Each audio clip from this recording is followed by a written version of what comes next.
Welcome in here to the 2025 Twin Cities Film Fest presented by Stearns Bank. I'm Blythe Whealy on the red carpet here at the Dynaman Theaters, and we have a lot of awesome filmmakers coming up, as well as the filmmakers right next to me. They're pretty terrific. This is Colin, Sytsma, and Justin Goodrum, and I'm so glad you're here with your film 1 Minute Remaining. I don't want to waste any time. We want to get into it, but thanks so much for you guys being here. Thanks for having us. And Colin, I want to start with, of course, just for the people who don't know anything about 1 Minute Remaining, can we get them up to speed on a little synopsis about this film? Yes, 1 Minute Remaining is a feature-length documentary about what families of incarcerated people have to endure. Yeah.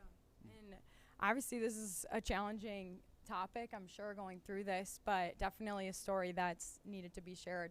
Justin, can you talk about, I know that both of you wore a lot of hats on this film. You did a lot of different roles. Can you talk about maybe your favorite role that you took on with this project? I think just being a part of, organizing and building with the families that we filmed is a touchy topic, and it can be, very straining on families. And I think just being able to capture some of those moments and tell the story is the best part for me. And Colin, when you were thinking about this project, did you know it was going to take as long as it did? Can you tell our audience how long this film took to make? Yeah, I didn't anticipate that. We started filming in the beginning of 2020, and we meant to make a short film. And I ended up living in Maryland, where the main story happens, for most of 2020 to create this short film. And it ended up turning into two other stories that we documented, one here right in Minneapolis, and that one took another couple years. So we're about 6 years in the making now. Yeah.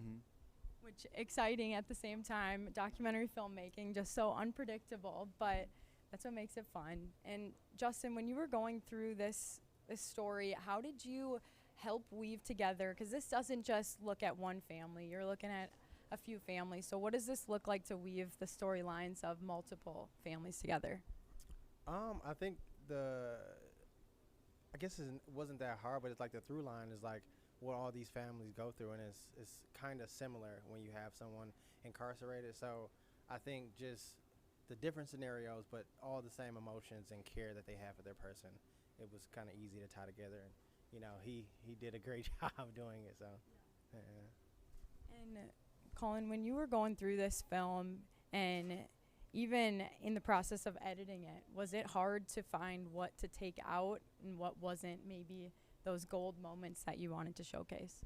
Yeah, so our film hinges a lot on seeing the person released from prison and documenting that moment. And we built the entire film based around that. Because that was such a palpable moment where you could feel what these families were actually going through and see it on their faces. And so we took those moments and built compassion and story all around that. And of course, you guys have already had this film in the festival circuit, being able to see it with different audiences. Justin, do you have anything that you want to share about what those experiences have been like? A handful. I don't know. I think they were all great. I think when you work on a film and you get to, give it to the world and experience it with the people that are watching, I think is great. So.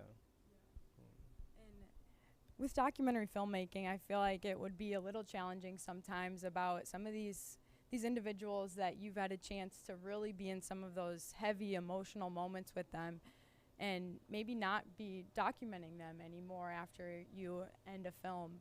What does that relationship look like with any of these individuals after this film has been completed? Yeah, I think that's a really important part of the documentary process is having care and compassion for your subjects after, especially in a situation like this where they've allowed us such great access to their lives, to their feelings, to what they've gone through. So we keep in contact regularly with most of the people in our film.